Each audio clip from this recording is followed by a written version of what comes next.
This content is for entertainment and... Warning, this content is for entertainment and educational purposes only. This video is brought to you by First Detachment Nutrition. Battle tested, expert formulated. Use discount code AB10 at checkout for 10% off.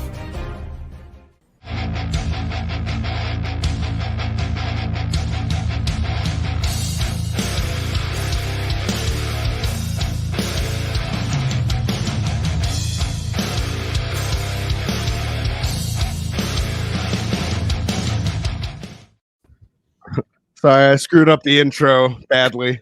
I played everything twice. All right, and we're live. Sorry about that, y'all. What's up? What's up, y'all? Hey. Got no Paul today. He's about to be touching down in Aruba with his fiance for a couple weeks. So unfortunately, he got the B team. Sorry. I'm sure Todd will pop on here at some point. Ryan is joining us today. Ancient of Days wants to know who's this Ryan Root guy I keep hearing about. Well, thank you, Ancient of Days. Yeah, it's an honor to be on here. Paul asked me to be on. He actually asked me to be on last week, but I couldn't, and so now I was gonna. I'm here last week, and it's an honor to be on here and talking with you guys. I've watched a lot of your content, and I appreciate it. Absolutely. Yeah, he's saving it from just being Colin and I. We'll be having a show. I mean, I don't know. We have a lot in common, Kurt. No. You and I are like the two quietest ones. I know. I know. People are always a lot of silence. We speak up. Like, wow, they talk. You're coming to the Arnold, right? I am. Yeah, I'm working on. I'm gonna be about 3 months deep, being perfect on my diet by the time y'all meet me at the Arnold. Nice. So hopefully, I'll look good, and yeah, that's my plan. It's gonna be my start. Yeah, it'll be really weird that like I get to meet all you guys. I mean, you obviously know Paul. Yeah, I've never met.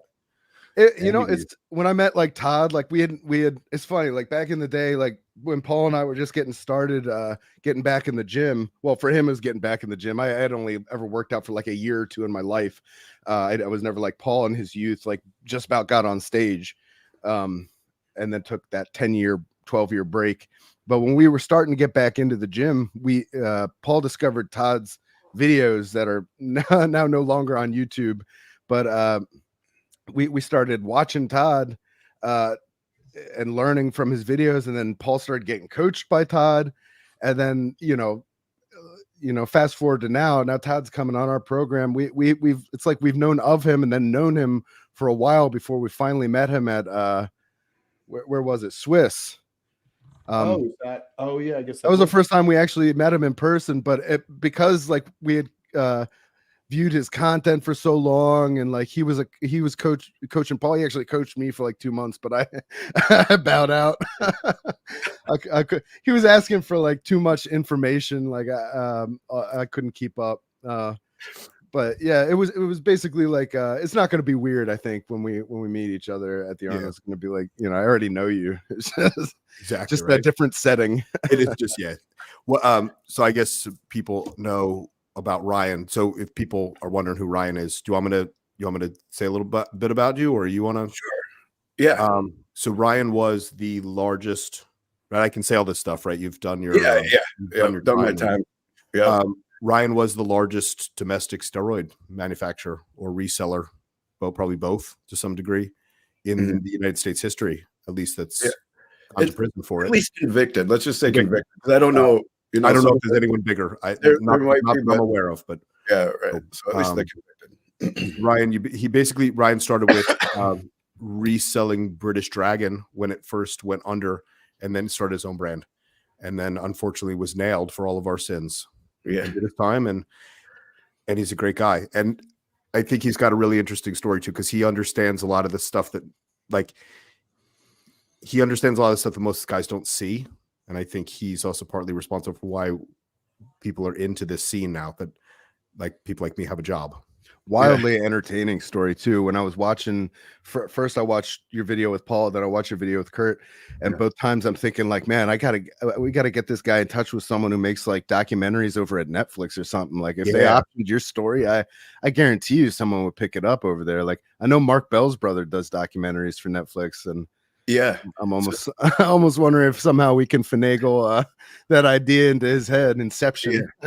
I would love that, and I appreciate that. And in fact, I did. So when I first got home, you know, I had a business plan written for my current TRT clinic, but I also, you know, had this idea. I had been kind of putting this story together, sort of in my head for like the entire time I was in there. And you're right that, I mean, it was pretty crazy. And like I would say that it's along the lines of like the Wolf of Wall Street, or I mean, I didn't make that much money, but you know, but it was similar in the sense of one day, you know, it just. And like, people love that. I love that sort of stuff. Like when reality is more entertaining than something you could, you know, conceive of that's fictional. Right. Yeah. Or like Wolf of Wall Street too. Like these, like you know, my story follows those paths. So.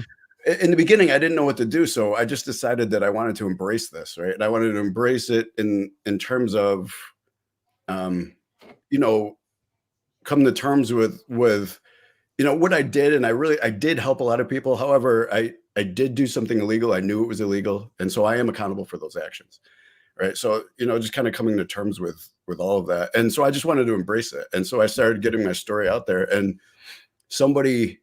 A director did contact me, and if you look up at IMDb, he wants to title the documentary Cyber Juice, and if you look at IMDb, there is a credit on there. However, something, you know, he fell sick and something happened with his family, so that kind of got put on hold. So I'm not sure if that's moving forward or not. But yeah, I actually did reach out to Mark Bell, or you know. Mark Bell and Chris Bell. You know, it's hard to get a hold of those guys. So I don't know if they saw. I know Mr. Email. Barnett has been tossing some messages back and forth with one of them a bit here and there. So I don't know, maybe, you know. Yeah. It's a small world these days with social media. You know, it just takes get that little grain of sand in the oyster, it becomes a pearl. Yeah. And it's more interesting than most of the crap that they have on that channel. I'm telling you. Yeah, I mean, like Netflix has been fucking booty lately, in my opinion. Yeah.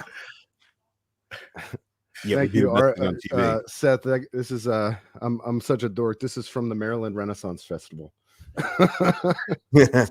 my giant dragon mug. Thank you. Nice. So I take my coffee so I can convince myself I'm just having one cup of coffee. 27 ounces later. Don't worry about it. It's one cup.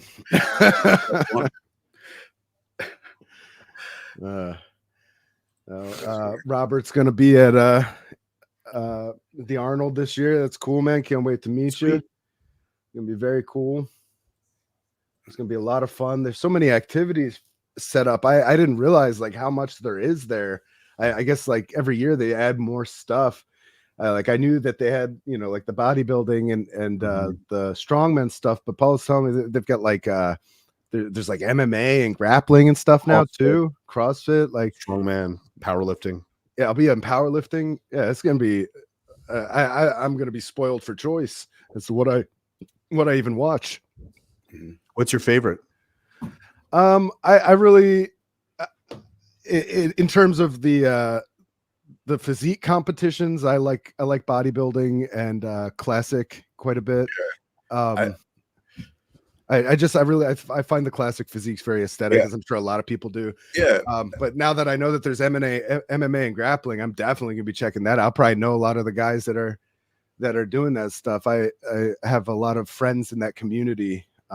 Again, through social media, like it's fucking awesome how small the world of the internet has made, like personal connections with people that you wouldn't ordinarily meet. Yeah. I was wondering if that was just me that I appreciate the classic physique. No, I think it's the fastest growing category in physique competitions. Yeah, like, I appreciate. I think that because it has a wider appeal. Like those physiques harken back to the golden era of bodybuilding which Yeah. Right. everybody likes. People like to it.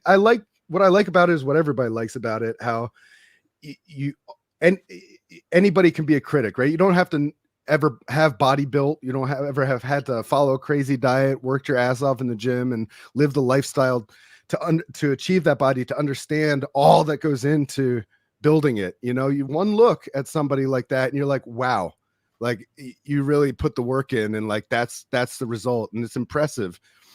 I think anybody can appreciate that. A lot of people do. Yeah, I agree. I didn't know if it was. Sorry, go ahead, Kurt. No, you go. No, yours. Go ahead. I was going to say I didn't know if it was just us older heads because of, you know, we appreciate the look of the classic. When we were growing up, the classic bodybuilders had that physique. I didn't know if it was that or if there's a general appreciation, but it's good to see I'm not alone. Yeah, it's both. I think you're right. Like the older heads, like we remember the older days, and like, you know, I remember watching Pumping Iron when I was a kid. Right. Like, I grew up with Arnold's movies, and I seeing him as Conan the Barbarian is like still my motivation to this day. You know. Yeah. But the younger kids, they see those physiques, and I think they see them as perhaps more attainable. And like Chris Bumstead is, you know, massively popular. I think they understand too that a lot of women are a little bit more drawn to the classic physique than they are to the mass monster, you know, like freak bodybuilder physique. So like that's something that you chase because that's a personal passion of yours. Like, you know, aesthetics have benefits that extend beyond the stage, shall we say? Yeah, and Nick and I did a show. We did a video on my channel about the difference between all those classes too. And I think people misunderstand that a lot of it isn't your choice either as a competitor. Like I don't have the genetics to be an open bodybuilder. And I think that that's what people miss, is that it's not that the guys in physique want to necessarily be in physique. That's really where they've run out of DNA. And the same with classic, or health becomes an issue, right? As we see with Chris Bumstead, like he can't really push it anymore because he's not necessarily, the outcome wouldn't be good for him per se. I don't know exactly what's wrong with him, but versus the guys that are in open are bigger dudes, right? It's not that anyone can be an open bodybuilder. Yeah. Technically not everyone can be a bodybuilder in general, but it is a total genetic game. And that's what those classes, when I started competing in the early or mid 90s, there only was men's bodybuilding. So I could bring condition, but I never had any size. Right. You know, and in the 90s, especially, it was a mass game. What's up, Nick? Oh, not much. What about you guys? Not much. Just chatting about going to the Arnold, which I wish you could come maybe next year, or, you know, well, one of these days we'll get you out here, and then we won't let you leave. Exactly. Yeah, well, once we get you to the States, you're staying, bud. I'm not gonna fight you on that. I'm really trying my hardest to aim to move there. Hopefully, the end of this year. That'd be tight. Oh nice. Man, if you moved near Paul and I, it'd be a lot of fun to live with you on the regular. Oh, 100%. We were just talking about like the appeal of the wider appeal, perhaps, of classic physique versus open bodybuilding, and why that might be. Do you have any thoughts? Yeah, I mean, it's a more realistically achievable physique, and when I say realistically, I mean, like, we got to also be honest, like, it's still a massive feat to build a classic physique, like, but yeah, it's not kind of like that freak level that the open bodybuilding is at the world circuit.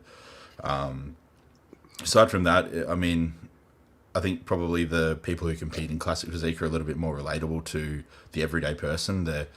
A lot of them are more kind of like, you can have balance, like live your life and do this and that. Whereas if you want to do open bodybuilding, there's no balance if you want to get over 300 pounds. Like, you're literally like eating is a job. Like, and for some people, classic is like eating is a job as well. But I think relatively speaking, it's probably a little bit more, I suppose, flexible. Yeah. That's what I like. So in my attempt to make it to open, eating has become a thing, right? Where for most of my bodybuilding time I've spent in classic, and I wasn't concerned about moving the scale up because I was already at the top. Yeah, 100%. And you could have just been like, okay, well, I'll main gain. As shitty as that sounds, you just have to eat around maintenance and just coast along. Yeah, I'm slowly realizing that open is probably not going to be a thing for me. So we will see. Yeah. Scott is asking, why do people have this perception the classic is judged differently than open? From what I understand, it's just a weight cap. There isn't a classic look that judges want. I don't know that. Probably depends on where it's being judged too. I know in bodybuilding on the West Coast, the judges prefer more size and less conditioning. On the East Coast, in the Midwest, it's more conditioning. Because I have clients that have, I've made that mistake before with people on the West Coast where you bring conditioning and they lose to a guy that's less conditioned but bigger. Yep. So I don't know if there's like a universal thing. I mean, there is some classic look to it. Like you're not allowed to do most muscular pose in classic physique. And I think, and definitely in men's physique, they penalize you for being too big. Like they don't want you. It's supposed to be like, a surfer on steroids, not. Yeah. I think. Sorry, go ahead. Oh yeah, no. You go. Yeah. I was just saying that I think there's a lot of the men's physique guys are. I've met a number of them in person. They're a lot bigger than you think they are. Yeah. I know we like to. I know the community likes to make their jokes about the board shorts. But you meet those dudes in the gym, and you're not going to be making those jokes to their face. Probably, I would say that. I have two IFBB pros that are physique guys, and they're both over 260 pounds. They're both bigger than Paul, and they're but at the pro level, for a younger guy, that's how big the smallest guys are. Right. Sorry, what were you going to say, Nick? Oh yeah, I was just going to say with the I suppose the criteria or the placing of classic physique versus opens. I mean, I've noticed it seems to just be a case of whatever is the standout look, that's what they're looking for at that show. So like, say for example, you're in a lineup in a classic physique at your local show or whatever, and the majority of your competitors that you're competing against are all a little bit soft. They're a lot fuller, but you're not flat, but you're just absolutely shredded. You're probably going to do really well because you stand out amongst everyone else. It's kind of like how you look against a lineup, I think. And so it's a condition game or a condition show if there's only a couple of guys who are conditioned. It's a fullness game, fullness show if there's only a couple of guys who are full. That's fair. Within reason, I think. Obviously, you can't be fat on stage and you can't be completely flat.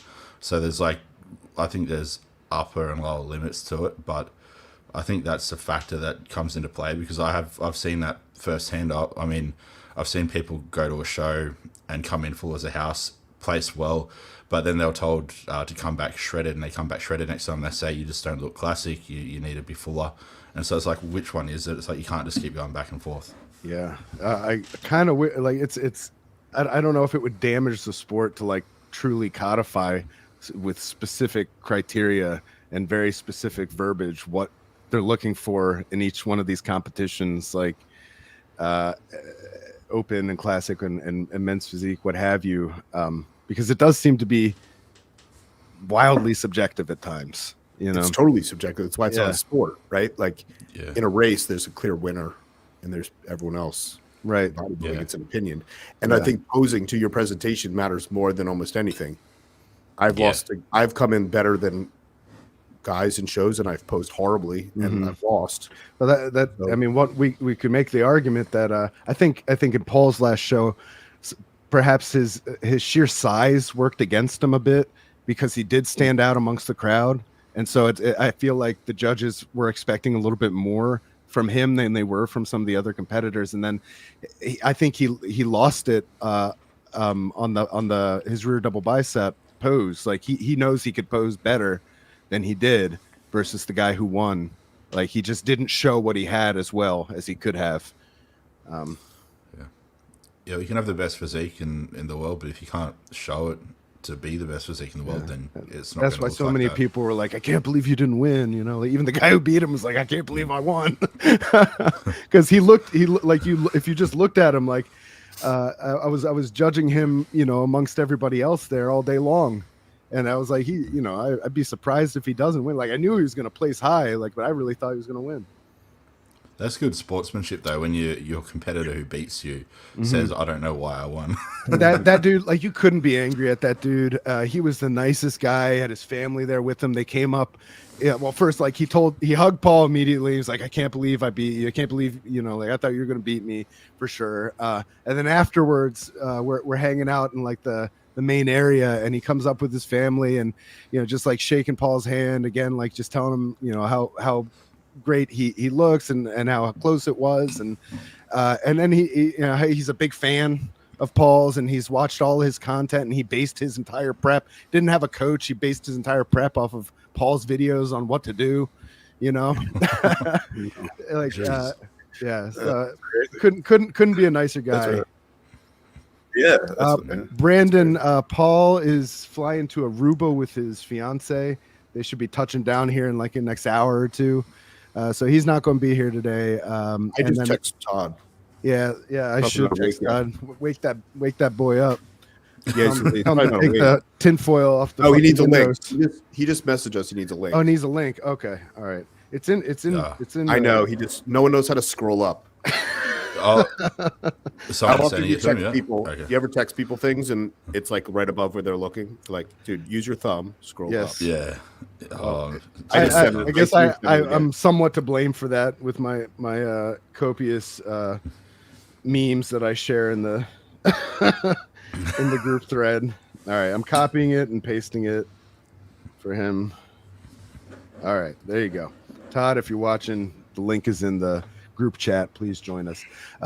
Well, Todd's going to be on shortly, Brandon, and Paul is not going to be here today, but he's going to be here next week, although we aren't going to be doing the podcast on Saturday next week. We're going to do it on Sunday so that he can join, because he is flying back in on Saturday, and I'm sure he's going to be pooped. So just 1 week y'all have to do without Big Paul. Send in some of your questions. We have we got Ryan on today to offer his insight. Kurt and Nick and Todd will be here shortly. Thanks, Nick, it's great to meet you. Yeah. Likewise, Ryan. Yeah, I think this is the first time we've, well, not officially but unofficially spoken. Yeah. Yeah. Ryan, we can do, if you want to do a video this week we could do one on the receptors like we talked about. I'll get you the list of them so you look at it first. What's up, Todd? Here he is. What's up, guys? Yeah, that would be great. Nice to meet you, Ryan. Hey, yeah, Dr. Todd Lee, it's an honor to meet you as well. I've watched a lot of your content, and I really appreciate it. Oh, all right, cool. I'm glad. Thanks. What's new with you, Todd? Nothing much. I'm sorry I'm late. I didn't fall asleep till 7 a.m. last night this So morning. unlike you. No, that's late even for me because I was trying to get my food in. 7 a.m. I hear that. last night. This morning. Relatively speaking, right? I know what you mean. I know what you mean, though. Are you the same as me? It's like, yeah, well, you're going to say, the way I work it out is it's like, if I'm like up late trying to get my food in and it clocks over to the next day, my fiance's like, you've already lost your window of opportunity. And I'm like, no, it's still the same day until I go to sleep. I'll just keep eating. Like, if I'm still behind on food, I'll eat until the early morning hours. It's the same eating day. Yeah, it's the same eating day. It's like, she's like, isn't this technically tomorrow's calories? I'm like, no, it's today's. Tomorrow's calories start when I wake up. I used to take it one step further that if I don't get a meal in and I go to bed because I'm actually tired, then when I wake up, I'm still on yesterday's food until I catch up, and then I'm starting that day's food. Yeah.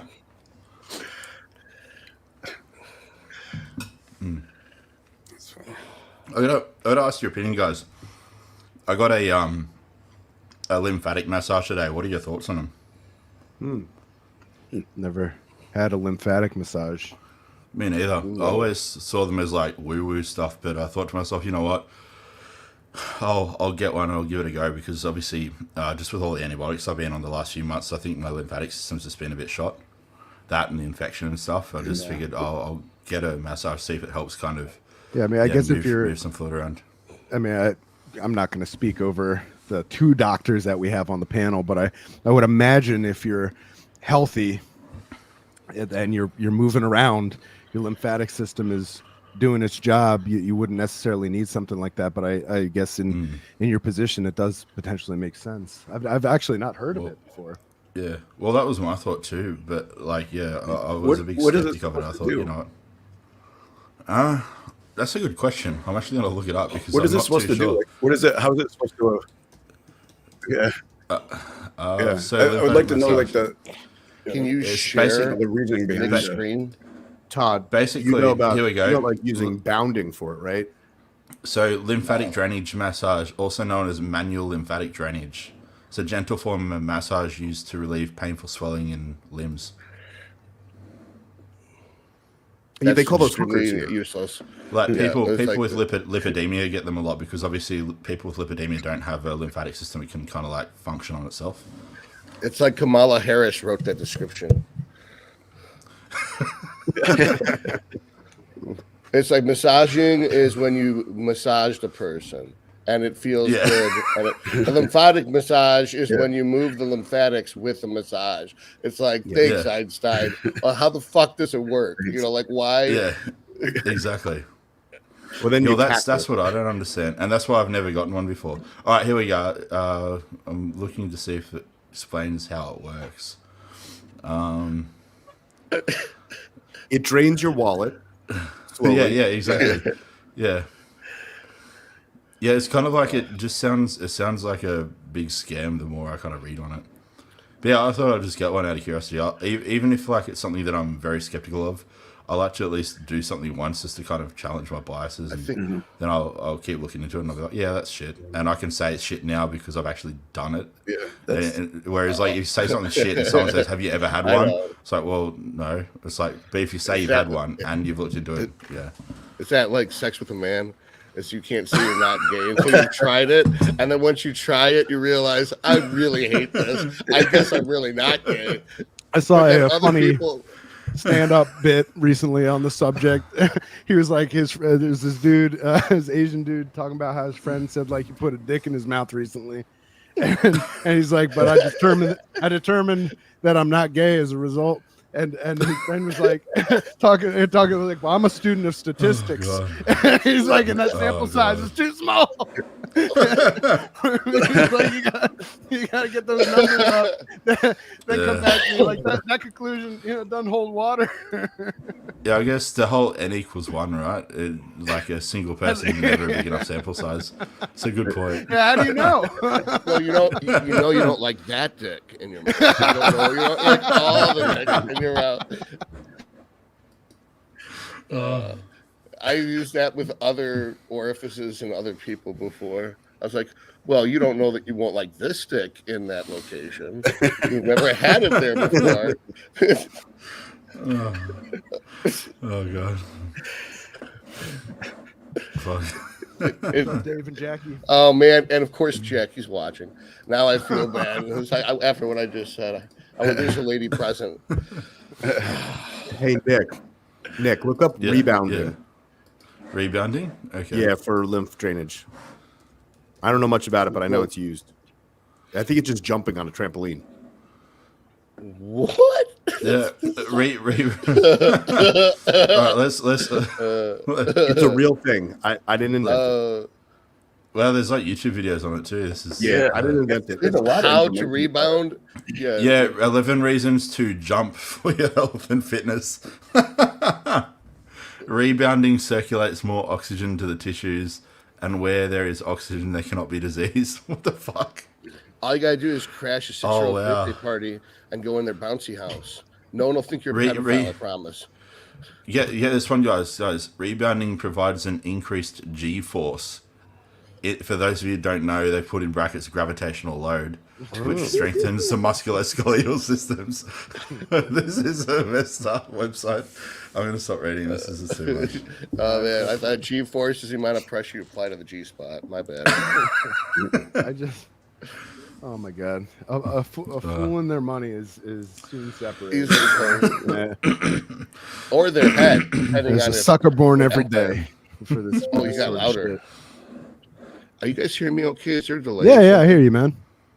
Yeah. thought some of those jokes didn't get laughs. I thought, oh man, something's seriously wrong here. Those were some zingers. Oh man, Brandon, yeah, you're gonna need a trampoline, man. If you want to be your best self. I mean, your physique's all right, but imagine what it would be if you started trampolining. There's a jump. Oh, I wonder if the G force is the force for a G, like Ali G. Warren G. Yes, it's like the force of it. Oh, that's right. What's his name? Andrew Tate brought that term back. Like top G. It's like the force is strong in this one. If you see someone dressed like they're a war room participant, you can be like, "Oh, the force is strong in this one."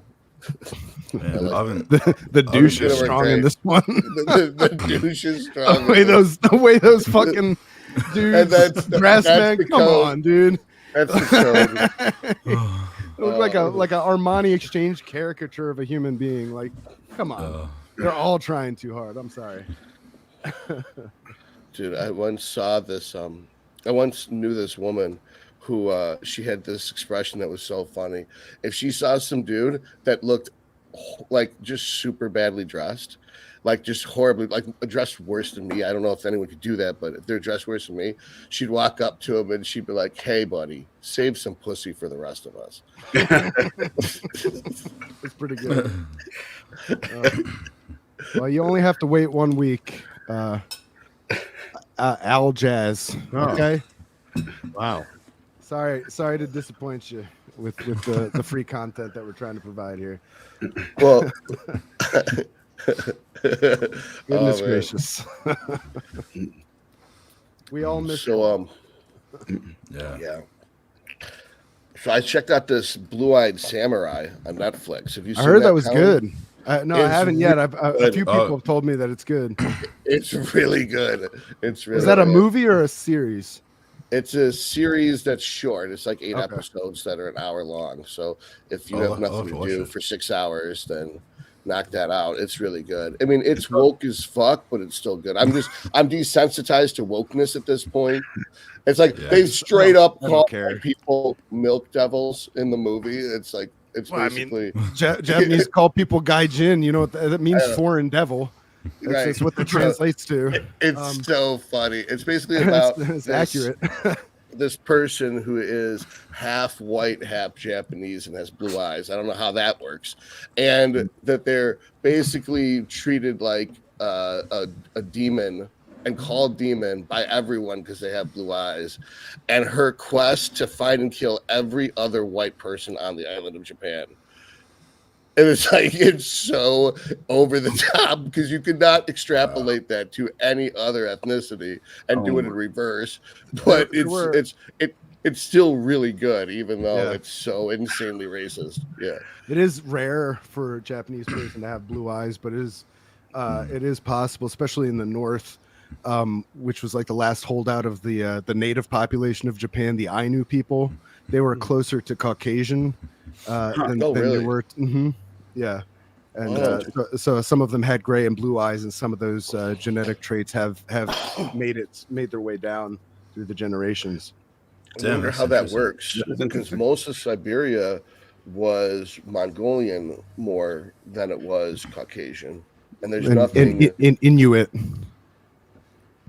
Right, but like if you think about it, when they crossed the Bering Straits, I mean, did the Inuits have blue eyes, or I thought they were all basically? Well, I guess it would make sense that they would, given where they live. I mean, you wouldn't want the darker eyes with all that light being reflected off the snow and ice all the time. But I don't know. I thought that was a genetic abnormality in Scandinavians that started 10,000 BC, and then it spread within 1,000 years. It took up 95% of the population. I could be wrong. It's been 23 years since I studied Japanese history. But I'm sure you're right. I'm sure you're right about the blue eyes. I just don't know where they would come from. Yeah, well, I'm thinking maybe, I don't know. Human history is like constantly being rewritten, and I mean with the new kind of buildings and settlements they're finding. That's true. I mean, it wouldn't surprise me if maybe say people from Scandinavia settled in Japan like thousands of years ago, and we just didn't know. And or maybe when the continent was still Pangean, maybe there was it could be a number of things. If they did discover that, they wouldn't be able to say so because Leif Erikson still isn't given credit for finding North America. Yeah. That's the thing, yeah. And then the whole Egypt debacle at the minute, like it seems. Oh, with the pyramids that Graham Hancock blew the lid off and shit. Yeah. Yeah. Well, I mean, it makes me too, and it makes sense. You look at the pyramids; they're not tombs; they definitely look like conductors for electricity. And I mean, the few things that they found in Egypt do suggest that they had free wireless energy at some point. So it wouldn't surprise me. The whole cataclysmic event theory every 10,000 years or so makes a lot of sense. The younger Strias. Yeah, people these days are just too prideful. I think people in, I suppose, those academia fields, like the fields of academia, they just have too much pride and ego. They don't want to accept that the fact that what they've believed their entire life and what they were taught and it's a very human response. We see it. I remember seeing it in jiu-jitsu where we'd have the guy who studied taekwondo, kung fu, or karate come in, and they'd be like, I'm hot shit. I've been studying this for 20 years. I'm a fucking multi-degree black belt. And then, 16-year-old female blue belt would make them, twist them into a pretzel, choke them out. And 99% of those people wouldn't come back because their ego couldn't handle it. You see it like with the people in their diets, like the stand on ceremony, or not stand on ceremony, but stand on dogma, even when presented with facts that are contrary to what they believe. You see it with people with certain workout protocols, like Mike Metzer. Training. Yeah. It's a very human response, but definitely one that we should try to rise above. In my opinion. Yeah, it's a flaw of the human condition, I think. Yeah. That sort of stuff, I don't know. I find it fascinating. Like I'm not so beholden to the history that I was taught in school that when being presented with potential new facts that spell out a different history for humanity on Earth, like I can't that I want to like just bury my head in the sand and not pay attention to it. I want to know more. Yeah. What do you think about all that, Ryan? With the pyramids being supposedly, have we gone too deep down the rabbit hole, man? No. I appreciate all these things. I guess I haven't looked too much into the pyramids, but what I have seen, what I have studied a little bit is the human resistance to change. And it's interesting, and there is evolutionary mechanisms behind that. But yeah, you're right. And it is something that we should be aware of, that we have to be aware of, especially with technology and the fact that progression is change. All right. So, you see it over and over again throughout the history of our government, throughout the history of everything, like just this resistance to change, just, keeps us from progressing. So that's an interesting topic. And I've noticed that for a long time. Yeah. No, it's definitely interesting. I mean, it always seems like humans will only change when like they're at the absolute precipice. Like that's the only point that us as like humans will find the will to change or the need to change is when we're literally pushed to that very limit, that very extreme. Like, until we get there, we're just so resistant and not, I suppose, accepting of the idea. Yeah, and in the moment where it's like there's no option, it's like you can't go left or right now, you can only go right. That's when humans, or we as a society, tend to finally give in and, I suppose, compromise. I guess it's probably like a built-in safety mechanism. Society. It is. Like we can't be. If you picture a scenario, like say we're, whatever, back in the caveman days, and say your tribe is following like a herd of buffalo around, right? And that's the way that you've done things, that they've done things for generations. This way, whenever you need to eat, you can just go in, pull a buffalo out, but you just migrate with this herd of buffalo, right? Now, if one day you just kind of say, you know what, let's go see what's over there. Like in those times, it's likely that if you changed what's working or if you changed what you're doing, then you could likely die. Yeah, you're potentially leading a whole revolutionary mechanism behind don't change what's working, keep this mindset. and stay with it. So Right. like And I feel like that's like so deeply ingrained in who Yeah, we it are. is. Like that's that's like animal knowledge, Yeah. like that. Yeah, everybody has that problem too. But you're right. It's about overcoming that and looking Mhm. beyond that and being able to step outside yourself and say, okay, does this change actually make sense? Yeah, I think it's important to hold on to that part of ourselves, that's intrinsic in being a human being, but then Yeah. to want to seek more, like seek knowledge and seek that which exists outside of ourselves, like Yeah. I don't know. I would very much like to see humanity, like, explore the oceans of Earth and explore space, Yeah. Yeah. but we need to. Yeah, the ocean's a very interesting one, given that the Earth is actually comprised more of ocean than it is of land. Yeah, I think we've explored like what 20%, somewhere around that. Like it's insane. Just imagine what secrets are held. Yeah. So there was Oh, this definitely. picture that said like this washed up on the shore of some beach, and it was a crab claw, and the crab claw looked like it was the size of like a deer. Just the claw wild. was the size of the deer. Now it could have been bullshit, but Mm. like what would exist in the trench? We don't know. We don't have the technology to get into the trench to look down there. We just know that there are fish that actually have light sources in their bodies, right? That there's some of the ugliest, most alien looking things are in that trench. So is it really that far fetched that down there there's a crab that has gotten that big? But like, how did it Not just at all. crawled out? You'd think that if it crawled out, it would explode from its internal pressure being greater than its external pressure. But crabs don't move too fast. So maybe it crawled out so slow that it actually didn't explode. And then how big was the thing that took its arm off? Yeah. Yeah.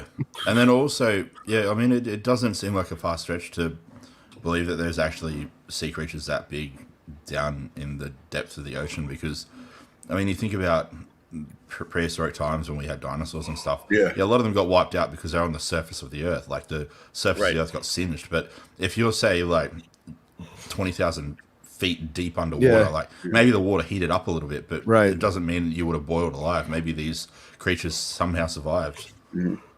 Yeah. Well, like they've never found a live giant squid, have they? Giant squid have never been found alive, right? They only found them when they're washed up. Not alive, right? I think they found a few dead. And they use them for, that's where actual perfume comes from, is the oil from the giant squid. So they wash up on the shore in France and they take the oil out, but they've never seen a live one. Yeah. And that's a massive creature, and they've never seen them. So there's all sorts of shit. That's a good point. Yeah, pretty cool. Pretty fucking cool.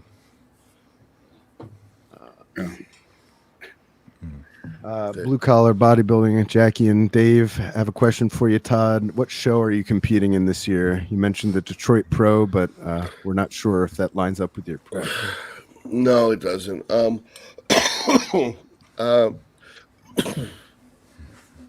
So because of so many issues with, all right, so simple answer, I'm getting my hair done February 17th in Turkey. So when I get back, it's like a 10 days without lifting. I don't know why CBUM took a month off, but I'm taking about 10 days off.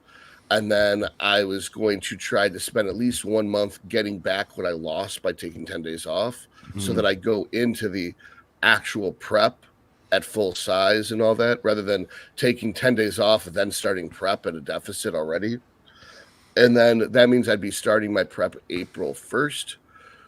If for whatever reason I'm ready before August 13th, I will do the shows before August 13th. But currently, as it stands, August 13th, the Texas Pro is the last stateside show, the last U.S. show of the year. I had talked with Roman about possibly going out to Europe or Asia and doing shows after August 13th, but I'd be competing at an extreme disadvantage on top of being at a disadvantage. It's not like I'm a veteran at pro shows or whatever. So to go out of, basically it's a vacation with a show in the vacation, really, more than it is you're there to try to win. If I was, for whatever reason, lean enough that I could see the scraps of shredded glutes, I might do the Detroit Pro as an open, because that's the only option. There is no 212 for Detroit Pro, not with the intention of winning, but just for the intention of getting some practice of peaking. I mean, like, let's be real. I've competed in a 212 Texas Pro. There was 2 people with shredded glutes. Nobody else had shredded glutes. At the Olympia 2 years ago, 2 people had shredded glutes. Nobody else had shredded glutes. At this Olympia, Samson didn't have shredded glutes. I can look as lean as Samson did the whole rest of my body when I'm like 8-9% body fat. Like I don't start getting the outline of glutes until about 7%. I don't have cat whiskers until like I'm 5%. So I think like I could be pretty lean looking on stage at 9-10%. Especially if nobody's going to have shredded glutes because it's an open pro show, then I might not. I don't need to get as lean, and in that case, I might be able to step on stage at 200 pounds or whatever, and do an open show and lose. Maybe not come in dead last, but it's literally 30 minutes from my house. So what am I paying for? I'm paying for a spray tan. Yeah, and fuel. So I'm not. So the short answer to your question is, I may still do the Detroit Pro as an open but not completely in. But I expect to be completely in by August. Nice. So at the last, so there's the Texas Pro would be the most likely. If I had to pick one show, what is the most likely show? It'd be the Texas Pro. Cool. Ancient of Days says, keep up the good work, man. Thank you. Appreciate it. Thank you. I think I speak for everybody here when I say I appreciate that. I know I look forward to doing this every week. It's one of the highlights of my week, being able to hang out with y'all and talk shop. Absolutely. Yeah, appreciate that. Yeah, likewise. Yeah. Thank you. Jason, happy New Year to you too, bud. I hope everything's working out with the woman. And if not, fuck her. Well, hold on. I want to know, like, did you end up breaking up with her? Like, what happened? Yeah. Give us going back to Brazil? Bro. We got a question here from Sammy G. Fellas, in our professional opinion, what is the lowest effective dose of Primo and Masteron complementary to testosterone, say 200 to 350 milligrams of Test E? Well, if you're saying 200 to 350, I'm assuming this is a cruise or like a maintenance phase between courses, because it's pretty low. And if that's the case, I mean, if you're using Primo Masteron in a cruise phase, it's only to control estradiol, so you'd probably only need 200 milligrams of Primo or Mas with that. Like I'd say, no more than that. But I mean, Masteron obviously will only act more so as a SERM, so if you're wanting to control estradiol, maybe 200 milligrams of Primo tops. But it'd depend on the person. Yeah. Everyone metabolizes it differently. Yeah, like some people. What do you think, Ryan, is owner of a? Yeah. No, I think what Nick said is great, but also it's different for everybody. Like some people can do a 1-to-1 ratio of testosterone to Primo, and it controls their estrogen too much, so they'll actually have low estrogen side effects. So it just really depends on you. And also, I don't know, have you found this too, Ryan? Like as testosterone dose escalates, you need like less Primo relative to the testosterone to control estradiol. So it's like, say at like 250 tests, you might only need like 100 Primo, or like you might need 200 Primo, sorry. And then when you get to like 500 tests, you might have needed 300 Primo. Like it kind of like the gap gets bigger as test escalates. Yeah. I do notice that. Because I don't know why. some people have the mistake of trying to keep it at a 1-to-1 ratio, and when you get up too high, it actually cuts your crushes your estradiol too much. Yeah. I was just going to clarify, when someone says lowest effective dose, though, it probably depends on what the effect is you're looking for, right? Yeah. So most steroids are on a milligram basis with testosterone. So let's say Masteron is, no one knows if Masteron is or isn't. Let's say Primobolan is milligram for milligram, the same as testosterone. So it depends. If you're just trying to control estrogen, perhaps 100 milligrams will control estrogen. If you're trying to get anabolism, it would at least have to be 300 milligrams, because otherwise you're not going to get growth out of 200 milligrams of test. You're not going to get growth out of 200 milligrams of Primo. Nothing significant. And I would say probably higher than that, generally 400 to 500 of any single. And generally stacks under 1,000 aren't particularly effective, honestly, outside of like a newbie. Right. So it depends. Yeah. But like you can do with nandrolone, what's the lowest effective dose? Well, 100 milligrams could probably heal joints or help with joint health. But is 100 milligrams going to cause muscle growth? Absolutely not. No. Like you would probably need 2 milligrams per pound. So for 200-pound guy needs 400 milligrams. Yeah. That's the thing. It's like, what's the situation like? We need more context. Yeah. And probably time on the saddle, right? So like what an effective dose for me at this point is not going to be an effective dose for someone else, perhaps, right? Like a gram of test gets me out of bed. That's about it. Yeah. So I think, to come up with a methodology to figure this out for you, just because everybody's different, I would say whatever dose you want to do here at testosterone, whether it be 200 or 350 of Test E, just start off with a low dose of Primo, 100, and then just titrate up until you get the effect that you want. Slowly titrate up until you get the effect that you want. That's a methodology to figure out what works best for you personally. Yeah, and if you start feeling funny, pull some blood work, like get some labs done, see where estradiol's at, and all that sort of jazz. And if it's a bit off, adjust the doses accordingly. Yeah, like Todd, I would say, is like kind of a hyper responder to at least a Primo, right? Yeah, hyper responder to the aromatase inhibition of Primo. Okay, I'm respond much stronger and at small doses than anyone I've ever met. I mean, if I was going to do it for someone, what I would do is I would go 40 a day test, 0 a day Primo, draw E2. I probably would do a little bit more, but I'm trying to keep it as simple as possible. Draw E2. Then after 3 weeks, then I'd make a change. I'd probably say, okay, if your E2 is high, let's add in 10 a day of Primo. If your E2 is low, then we'd add in another 10 a day of test and redraw after 3 to 4 weeks when there's time for those changes to take place. Mm-hmm. And then once I got you balanced at about a 40 estradiol, then in theory, I have you optimized for health.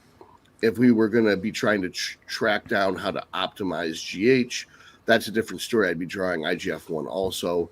Then we're dealing with 3 variables, not 2 variables, which is probably beyond the scope of your question. Does it look good? Your guess of 350 Test E and 200 Primo? Yes, that's a good balanced approach. You'll probably have about a 45 to 50 estradiol with that if you were me, which you're not me, but I can only estimate based off of how I respond to drugs. That is about as good an answer as I think you'll find anywhere, Sammy. Thanks. See here, we got Brandon's got a question for Ryan. Well, he's got a couple questions. I actually meant to click on his other one, but question for Ryan: wasn't GHB used for bodybuilding before it became a date rapé drug? Was there any change in the market as a retailer once the drug started being used for nefarious purposes? Yeah.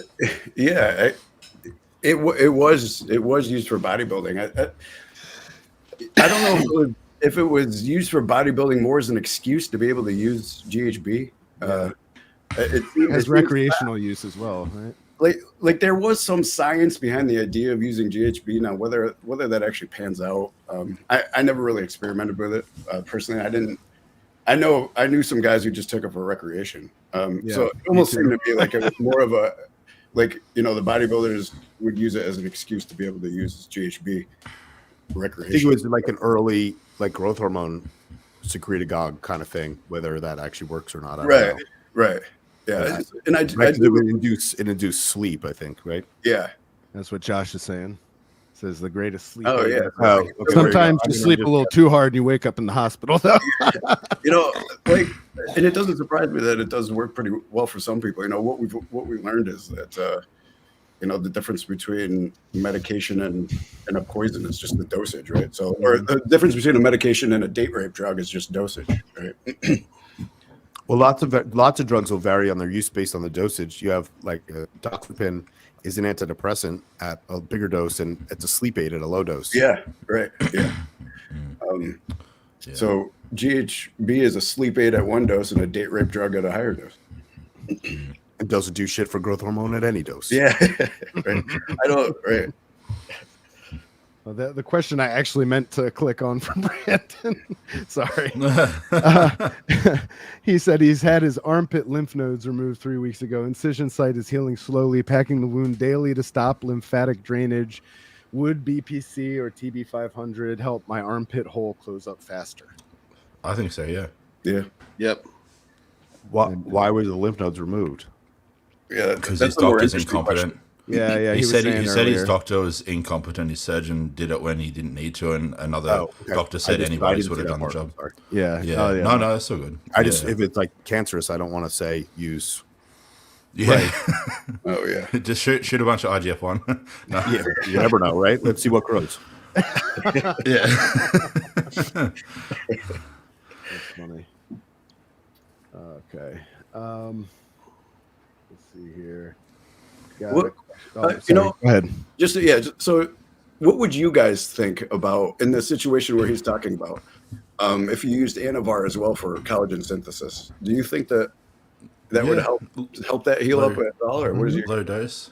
Mhm. 5-10 milligram, I think. yeah, right, a low dose for collagen synthesis? I mean, My healing protocol was always BPC, TB500, GH, Anavar, and injectable IGF-1 if they had a good source for IGF-1. You'd say Would you ever Increlex, use- not LR3, right? Yeah. Would you ever use I guess LR3 it in wouldn't absence of even- Increlex? I mean, in that case, yeah, because we're just trying to close a wound, not grow muscle. yeah, right. Yeah, Like, that's what I LR3 thought. isn't going to Yeah. do a whole lot for muscle, or like pegylated. Right. But that's basically what the approach would be. You could use. I mean, a lot of drugs will grow collagen, EQ. Yeah, Right, and there's also also DECA. EQ, yeah. Lots of drugs. EQ But is the- really good for it. The reason why I always said Anavar, though, is because a lot of the time this is just post-surgical people, not bodybuilders. Yeah. So, like, so as like telling them they're injecting steroids, like that's a big deal, especially since EQ is going to take 72 days to kick in. By that time, we missed our window. The DECA is, I'm going to basically have a hand grenade go off.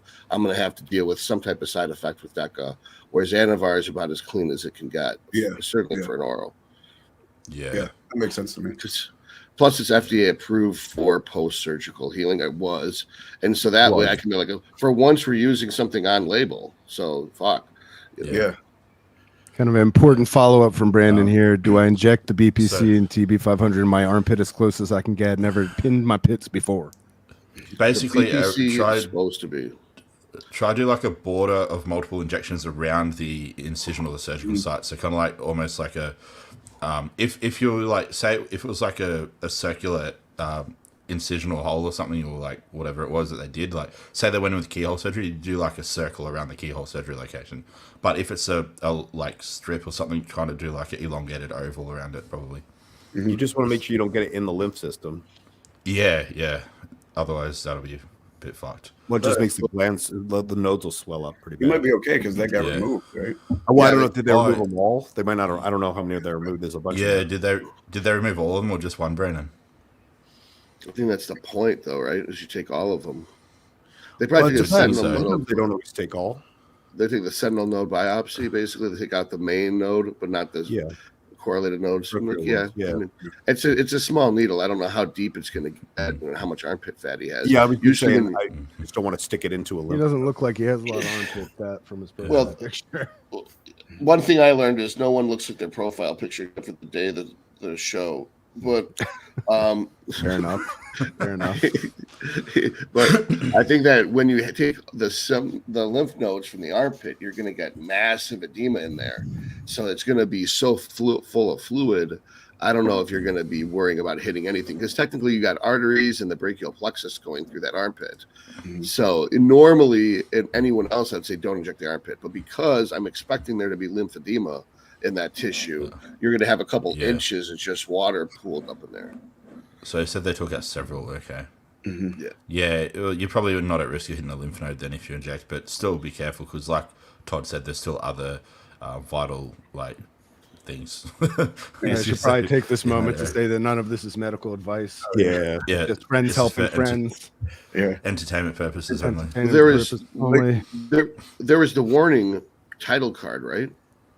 Yeah, but I kind of fucked it up. I played like I played it twice, and it was like the audio was like layered on top of itself. So Oh, okay. Yeah. And I think the proper wording is, I've heard it used like this. You're not supposed to say do that. You're not supposed to say inject ... Yeah. Yeah. That's what Rick Collins Rick says. Rick is really strict with stuff like that. Yeah. We had an early question a while back from Muhammad. Is a 540 milligram test, 140 milligram mass weekly, plus 4 IUs of Pharma GH and 10 IUs Lantus every day considered to be blasting or cruise? I can't tell if he's trolling or not. I don't think he is. That's less than my cruise. I would be cruising more. Yeah. Well, Yeah, so that's what most open bodybuilders would cruise on. I would say, it depends on who you're talking about, right? Yeah. Right. Yeah. But why 540? Where do these numbers come from? It must be like daily administrations. He's doing like maybe 0.1 of like a meal or I don't know. some weird thing I'm like like that. I'm like Jason Roman. I just look at things in the bottle form. I don't look at these. Yeah, obscure I'm the numbers. same. I just I'm the literally same. draw with 80 would be 560. If he was doing 80 a day, it'd be 560 milligrams test. So I think he just did the math wrong. Okay. Yeah, he looks like he's using 80 test and 20 And then mass. point 0.2 of a mil of mass if it's 200 milligrams a mil. Yeah. Okay. Well, like, what's the question? Considered to be? Because he also said Yeah. he also called it GHG, not HGH. So I think that was a typo. Yeah, I think. Yeah, I know. It's just funny because it's like if you can make that mistake, you definitely can do a math error. That's how I came to the conclusion that he meant 560. Yeah, probably rushed question. Yeah. Yeah, honestly, it could be a blast for like a very newbie, like a beginner, and it could be a cruise for a more experienced, seasoned, vetted bodybuilder. It's just, it's relative to the individual. Yeah, it's depending on how it's affecting you personally. Like, are all your health markers okay, and is everything okay at this level? And if it is, then that's a cruise for you. But Yeah, but I would also, maybe my opinion varies from other people. I wouldn't say insulin is ever used by anyone who's not advanced. Yeah. I'm just diabetic. Yeah. I'm not a big insulin guy. I would consider anytime you use insulin that you're either advanced or it definitely is not a cruise. Yeah. Yes. Or you have diabetes if you need or eat less, perhaps. I mean, let's start with this. He doesn't know if he's blasting or cruising. So I think that that's just to assume that he knows when to use Lantus and when not to is a big assumption. Mm-hmm. It might just be like something I saw, I'm doing it. And then someone asked me, are you blasting or cruising? He's like, I don't know. And then now he's just like asking us, am I blasting or am I cruising? That's what I'm doing. How would you not, wouldn't you know, don't you know the most amount of gear you've ever used? Wouldn't you consider that to be a blast? I would know a lot of stuff, but I don't know what anybody else remembers things like that. Remember that a lot of people can't load the syringe. Oh shit! Yeah. Look, Yeah, he just that's landed true. in Aruba. Hey. They got Wi-Fi down there. Hey, what if he can respond? What hotel are you staying at? There's only like 3 big good ones there. I wonder if he's staying at the same one I did. I don't know. He did mention that the beach by the hotel is topless. So if that lets you know where it is, I don't know. That could be ask very him the name great of the or very hotel. scary. I think Paul was always planning on going topless, to be honest with you. Interesting. It's kind of interesting in general. It's like, when did the convention start that women have to cover their nipples but men don't?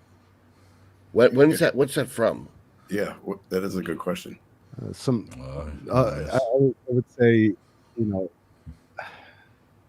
It's culturally culture like Nah. there were religions back in BC, like Babylonian times and Sumerian times, that were female sort of dominated. The main deity was considered to be a female deity, and during those times it was seen as holy for women to be nude in many scenarios.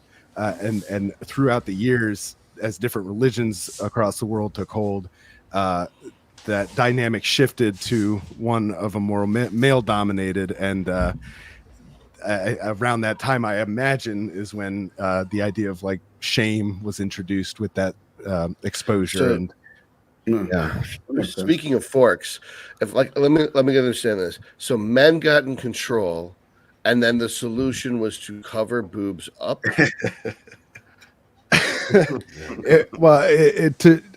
Again, like I don't know. I wasn't alive back then, but No, I mean it's obviously it's true. It's men controlling women by covering their bodies or their hair or their boobs, but it doesn't sound like if they're definitely very different it was for me. I guess like a way to curtail the power of that the woman had in those societies. Okay. Does that make sense?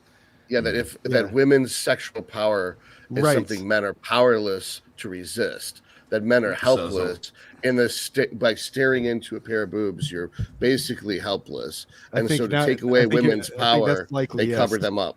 Yes. Okay, Okay. interesting. Bring back the old religion, right? Yeah. Kind of like the whole Lord of the Rings scene, you have no power here sort of thing. Oh man. That was such a good scene, that. Covering up the nipple and then like fade and returns to life.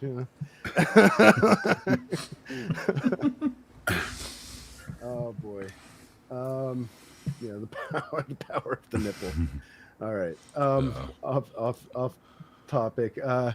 Robert has a question for Ryan. Have you heard of TRT clinics giving fake blood test results to sell more TRT? For example, someone is truly 700, but the clinic says you're 400. That's still not treatable. That's still too high to treat. Um, That's hysterical. Who would be that shady? Is just a straight up lie. That's just, incredibly bad. That's more bad than the government is.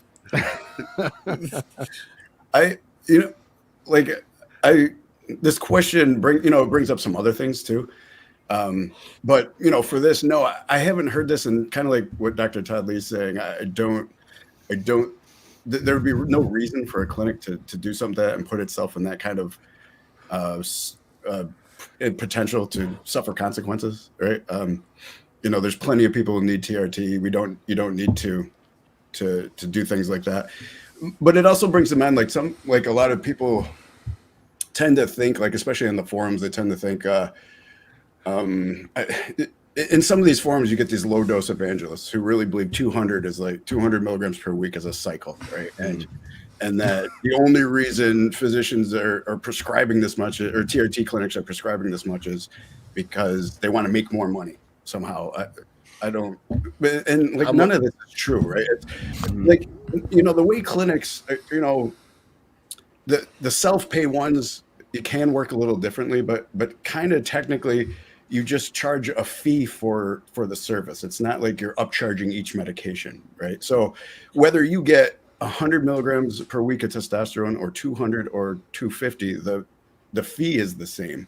So it's not like the physician would make any more money from prescribing 200 versus 100, whatever. It's against the law for a physician to mark up a drug. Right. They only mark up the procedure. They can't charge you for testosterone. They can charge you to inject testosterone, right, or for the procedure to write for it, but they can't. Right. Yeah, they're not allowed to do that. Yeah, right. So you just charge a fee. You have a predetermined fee. That's what the regulation for the therapy, and then it's like the dose is dependent on the individual. Right? So it's like if they sell you a 200 milligram or 10 milliliter 200 milligram, they don't make any more money than if they sold you a 100 milligram. It's the same, right? Yeah. So it's not like they're trying to, a lot of these clinics do go on cookie cutter solutions. Why are these 200? Probably because most people actually feel better on 200 or a little bit more with testosterone. And contrary to what a lot of the forums, especially the ones that kind of seem to have attracted a tribe of low dose evangelists, that is an effective dose for most people. So, to answer your question, no, I don't think, and I also get a lot of people who are saying, okay, I don't know about this compounding pharmacy. This compounding pharmacy, they might have bad stuff. Maybe they're giving me fake stuff or something like that. This is a federally regulated pharmacy. They have all kinds of systems to check the sterility of the products and to make sure that they're on point with the dosages, there would be no reason for a compounding pharmacy to underdose something or do anything like that. It just makes no sense. They would be, again, federally regulated pharmacy. It takes a lot of work to open up one of these compounding pharmacies, and you wouldn't just put that in jeopardy just to save a few bucks on cheap testosterone powder. No, right? I mean, testosterone costs less than $1 a bottle. So why would they don't know what are they saving there? Yeah, there would be no reason to underdose it. So none of as far as like, is there some conspiracy for doctors or for TRT clinics to sell you more, or do compounding pharmacies have underdosed products? No, this just isn't how it's working. Cool. Well, thank you for the question, Robert. Appreciate it. Benny says that he wants to see Ryan on more so we can hear more of your insight in the context of this channel. I have to agree. Thank you. Love to have you on anytime, man. Yeah, Yeah, I appreciate that. I would love to come on again. As I said to Kurt and Paul when I was on his channel, like a lot of the interviews I did were with people who weren't in this industry, part of the bodybuilding, like we all have been. So it was really good it was fun actually to talk to people who really understand this. I did just a lot of kind of crime channels, or I did something with the Anabolic Doc too, and he doesn't understand this side of it as much as. So it's fun to talk with people who really understand the industry, the history of the anabolic, the black markets, and it's just a lot of fun. It's nostalgic for me as well. Yeah. I love it. Who's that, Todd? It's an interesting story, man. It's an interesting story. And, I've always, I don't know. I don't know what I can say and what I can't say because we are live and we are on Paul's channel. So if I say the wrong thing, we can't, edit it out. And I don't want to get him in trouble. It's one thing if you get yourself banned, you don't want to get your buddy banned, especially when he's not even there and you're in a room. I had a nightmare last night that I was playing with my friend's baby crocodile and I gave it a bath and I I put it out. And it was being bad, so I built a little cage, and I stuck him in the cage, and it froze to death overnight. And I had to go tell my friend that I killed his fucking crocodile because I didn't keep it temperature regulated, and it was wet. Now, of course, I would never do that as an adult because I know what you can and can't do with lizards and snakes now. But it's so ironic. Here I am with Paul's baby when Paul's out of town, and I'm really cautious because I don't want to fucking kill his channel by saying the wrong thing because we're live. So it's that's fair. Yeah. I'll just hope. Do you have a friend that has a baby crocodile in your life? You know what? No, I think that was your. It would be that was your body. Cute. It would be. That was your cute. body punishing you. Yeah. That was your body punishing you for going to bed at 7 a.m. I like having nightmares because then I'm entertained while I'm sleeping. You're wild. But, extra REM sleep. Aljaz has a question for us, even though the podcast isn't the same without Paul. How much test and mass? I'm not bitter. It's fine. How much test and Masteron should I run in my next blast? If my previous biggest blast was 500 test, 300 MPP, and 600 Masteron, if I don't want to use 19 NORs anymore. I don't think we've ever answered a question like that before. I don't think we probably should. How much drugs should I do? It's like I don't know. Drugs are bad. Don't do drugs. But hypothetically, what I heard people might do is that they would. Well, you said you don't want to use NPP anymore. Doesn't want to use NPP anymore. All right, so I don't know. I would do 500 tests. I would do, but you shouldn't do. But I would do 500 tests, 200 Deca. No, 200 Primo, and the sky's the limit on the Masteron. Yeah. All right. Yeah. What about you, Ryan? Yeah, I'm trying to think if you if you just want to swap out the the NPP for like, well, I mean, it's a short ester versus boldenone, which would be a long ester, obviously, but maybe you could just swap it out for a boldenone instead of a 19 nor. Yeah, as long as there's no like estradiol lowering effects for that person from boldenone. Yeah. But, I mean, the problem is that we're going to have a lot of inhibition of estradiol though with boldenone and that much masteron, so that could raise a problem. So maybe not. I might go against the grain and say I've heard people say a gram of test and 400 to 500 primo and just ditch the MPP and mast. Yeah, and then adjust like from there. Yeah. And then Kurt's painfully trying not to say something. What are you trying not to say, Kurt?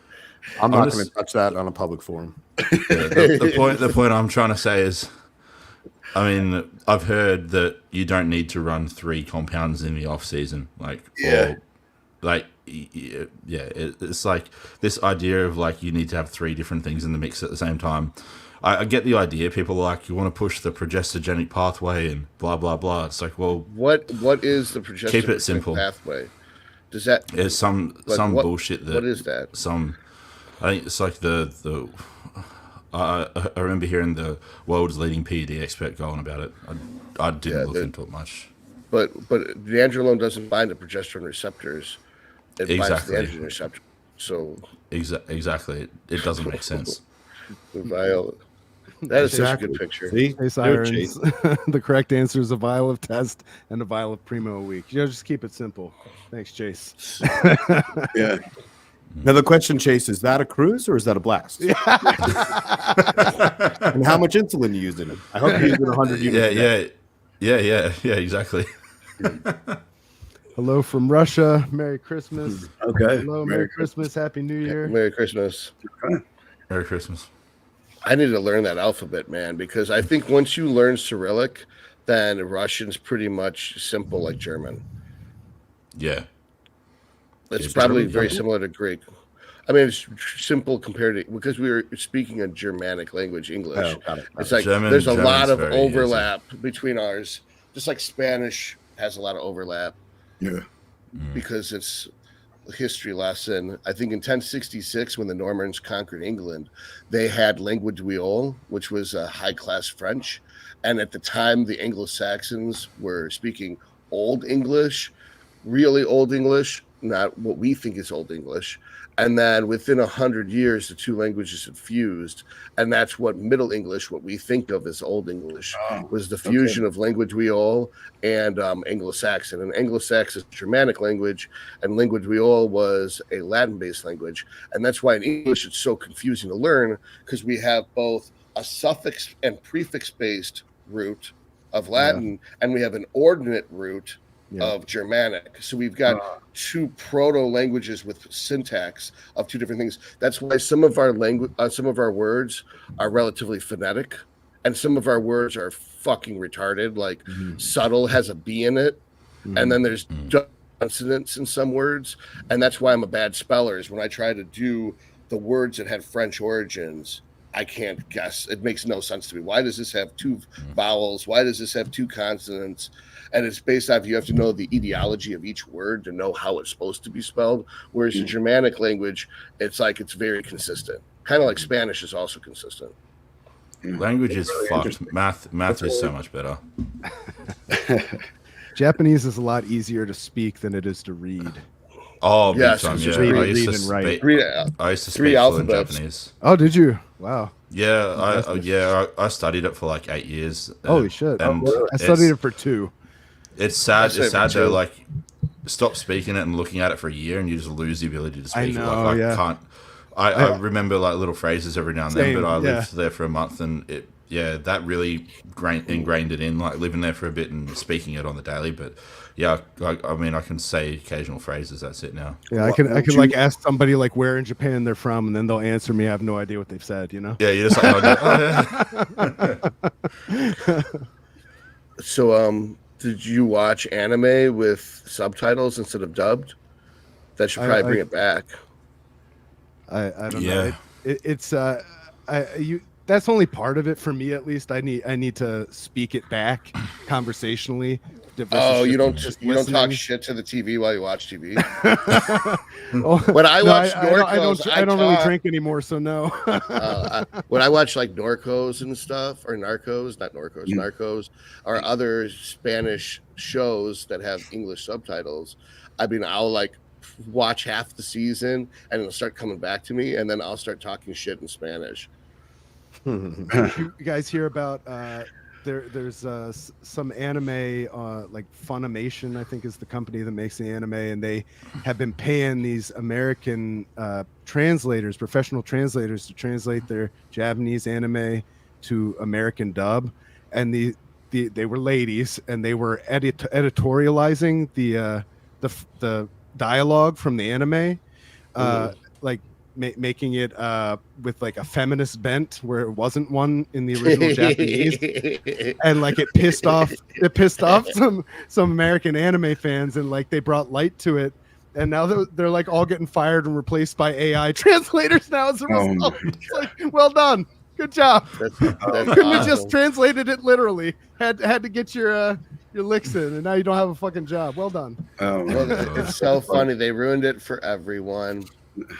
Yeah, thimble full of power. That's Yeah. funny.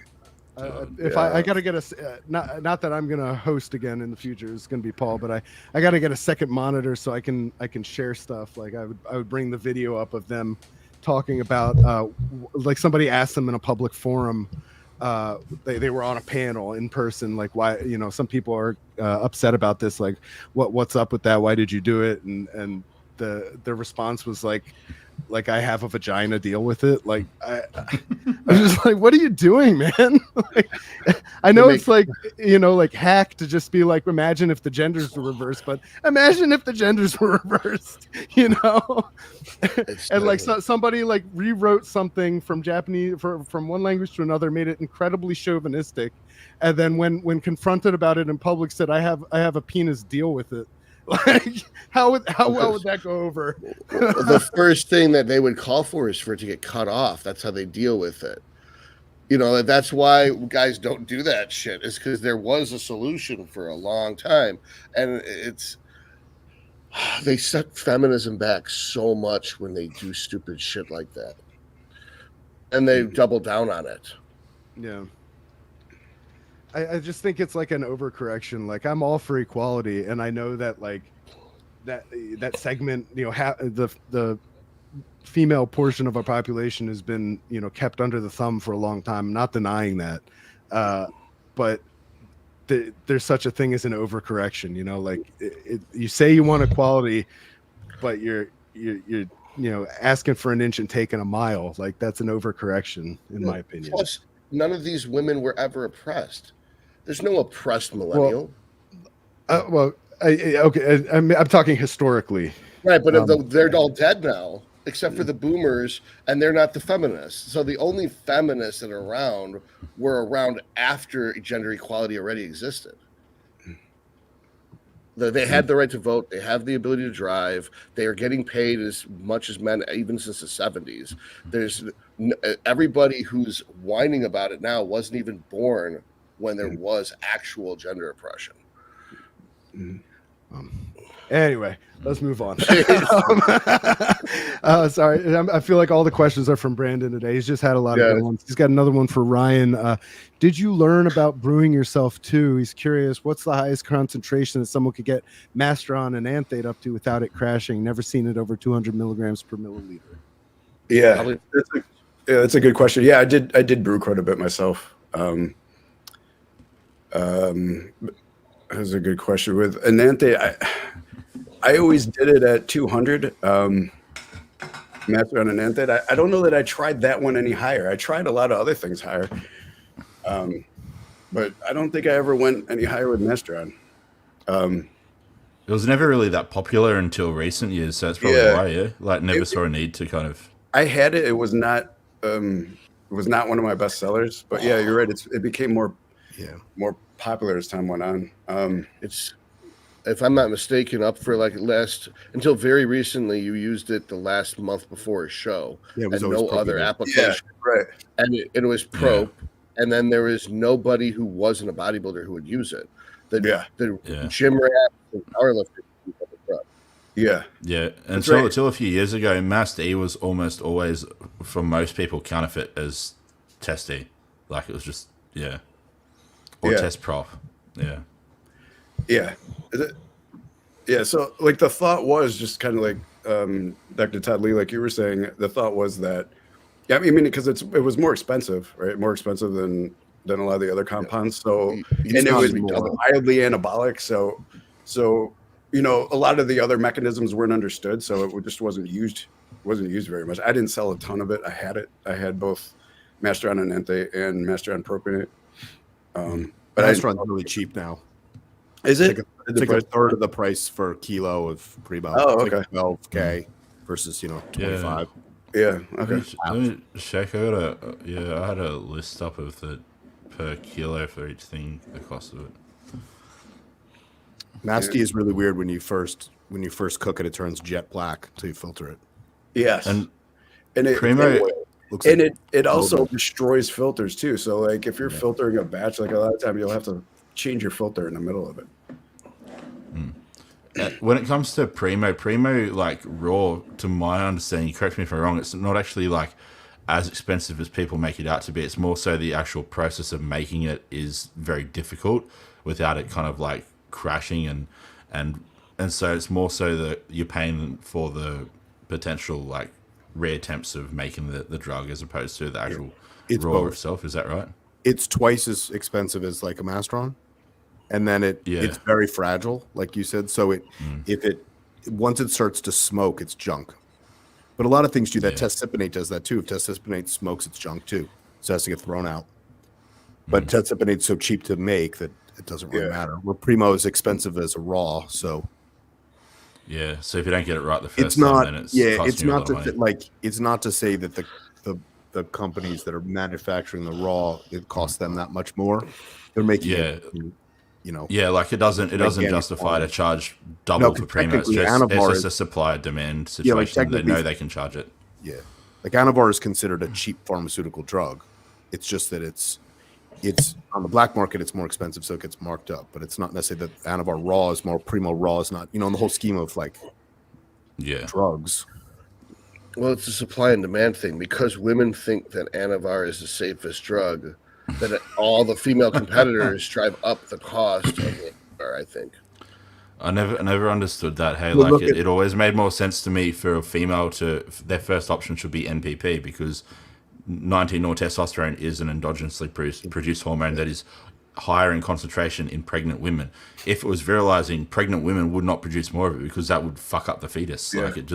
It's nonsensical to me. But then everyone's just like, like Primo and fucking Anavar. It's because people don't want to inject yourself.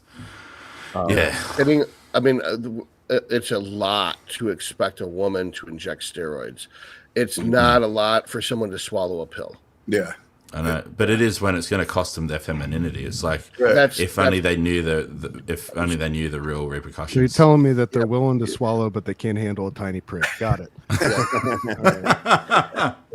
So you're talking about logic, Nick. Only half of people are logical, and I think that that's there's let's just say there's bimodal distribution of the logic curve based on gender. That way, I would have went over the head of anyone I could have offended. Yeah. the amount of women I know, that have said, "Oh, I'm going to do an Anavar cycle," and they get this Anavar, and 2 weeks in, I can tell it's D-bol. I'm like, that's not Anavar. And you feel bad for them, but it's like you can't do anything. They've just gone behind your back and done something on a woman. Then they've told you, like, when they've already done it, it's like, well, unfortunately, you're gonna have to eat shit now. Like. My favorite is warned you. You're supposed to be taking 5 milligrams of Anavar, and they're like, yeah, and it's like, if you're looking away. Why are you looking away? Are you not taking 5 milligrams of Anavar? And it's like, well, I take 1 pill. I'm like, well, what milligram is the pill? I don't know. And they said Of I don't course, know. they text you a picture of the bottle. And I'm like, 20 so milligram. the 0 after the 5 means that it's 50, not 5. The fuck is going on here? It's just like, this is what they gave me. I was like, your defensive tone indicates you know what you did was fucking stupid, but you're going to try to beat it. There's no defending this. There's absolutely well, I want to win. It was just like, well, what do you want to it's like, I hate those conversations so much. Oh, I can imagine. I don't think I would ever be able to work with women in that way, Todd. I got a question here from Danny Lloyd. Any thoughts on using test gel for bodybuilding? It's the only TRT that he's, quote, allowed through his doctor because of an autoimmune blood clotting disorder. He can't find any info about this anywhere. That's Don't ridiculous. they have like don't they have an oral TRT now? Well, yeah, they do. They do. Yeah, I think that'd be better. The gel. I think Denny has Turner syndrome. I've talked to him about it before. I forget what he is. It doesn't make any sense to me. Are we worrying about the blood clotting disorder, like you're going to bleed to death from a shot with an insulin needle, or the testosterone? Potentially, maybe a little bit of oil seeping into a vein. I think that's maybe the potential concern. Like maybe nicking a vein on the way into an intramuscular injection, and I think that's what he's getting at. I mean, there's no way you're going to be able to apply enough gel to get anything out of it. Because like 5 grams in a gel form will end up being like 5 milligrams in your skin. It's what's the bioavailability of it? Rate. It's like 1%. Oh, wow. So your wife's gonna get as much of this as you are. That's always funny. It's like they say on the label, like rub on your stomach, then wear a t-shirt before having sex. I was like, well, that's gonna turn her on. As just like because otherwise you're administering the gel to her. It's so fucking stupid, the gel bullshit. And it's like, yeah, the phospholipid syndrome that went catastrophic. Yeah, I don't know. Catastrophic. But I mean, testosterone's testosterone. So if it's the drug itself, doesn't matter if it's a route of administration or not. It's if the testosterone's theoretically going to alter clotting, which I don't think it does. I think that's a myth. Then it will. Then it'll just, it doesn't matter how you administer it. If they're worried that the shot itself is going to be an issue, I don't see how an syringe subcutaneously is going to, and yes, I did say subcutaneous, and in this case, I mean it, that I don't think an insulin syringe subcutaneously is going to really cause you to bleed to death or stroke out from a clot. There's no fat there. I mean, there's no vascularity in your skin or in your fat cells. Not that we're giving you medical advice, but maybe you get a second opinion. I think that this guy's just covering his ass. I think this guy's just covering his ass. He doesn't give a fuck about you. He just cares about I am inclined to agree, but again, you know, that I'm not in any way, shape, or form going against what your doctor has told you. Just since you're asking, kiss my ass. He's a fucking I think he has APS. Tell me how you really feel, Todd. Yeah, I hate guys who lie to their patients and pretend that they care about their patients when they're just covering their ass. Medicine. I think he has antiphospholipid syndrome. Yeah, I don't. Off the top, what Kurt? Do you know what that does? It's a condition where the immune system basically creates antibodies that attacks itself and causes blood clots in arteries and veins. So what does that have to do with testosterone? Anything? I don't know. Probably. I know. Right. No, yeah, that's what I mean. Is I don't see it. Maybe the trauma from the injection causes an autoimmune response. Like that's the only thing I think. Maybe tissue trauma from the injection. Like maybe that's what causes the autoimmune response. I don't know. Maybe, but I mean, realistically, if testosterone you'd be dead upon before you'd even be born because there's testosterone. If it's the estrogen conversion, then his doctor's recommending gel because clearly the doctor knows that gel's ineffective. Like it's not going to cause. That's it. Seems like covering his ass. I don't know what the connection is between that and. Yeah. So so Nick and Kurt. Nick's mic is so much hotter than Kurt's mic. I couldn't tell anything you were saying, Kurt. So what were you saying about? Is that better now? Yeah. After I said I think this guy's a liar and he's just covering his ass. What did you say? I said, which part? I think stroke is the concern. Stroke is the concern from estrogen, right? Yeah, but if the testosterone is testosterone, it doesn't matter how it's administered. No, I'm agreeing with So, you. I'm not disagreeing yeah, with you. I think the doctor. I don't think the doctor knows what he's doing. Yeah. Yeah. You can pull the mic up, dude. I'm not scolding you or nothing. I'm just like, No. I need you to bring the mic back, Nick, because the next question is for you. Keith God. Summerall has a question for Nick. What do you use for your pre and your intra? Is it amino energy? No, so it's Smart Cohen's duck eggs. No, it's it's basically amino energy. So what I do is in Australia before I came to Thailand, where carb powder is ridiculously expensive, so I don't use it anymore. I was in Australia. I was using 10 to 20 grams of EAAs. I was doing AM PM sessions in Australia, so it'll be 10 grams of EAAs for every hour of training, and 50 grams of highly branched chain cyclic dextrin for every hour of training. So it'll be that, but now it's just EAAs because I can't be screwed paying $80 to $100 for highly branched chain cyclic dextrin per kilo. Yeah, it's ridiculous. That's just God, it's rip off. There's a one kilo supplier here is in 44. Thailand. I know one supplier in Thailand. It's the Applied Nutrition Carb X powder.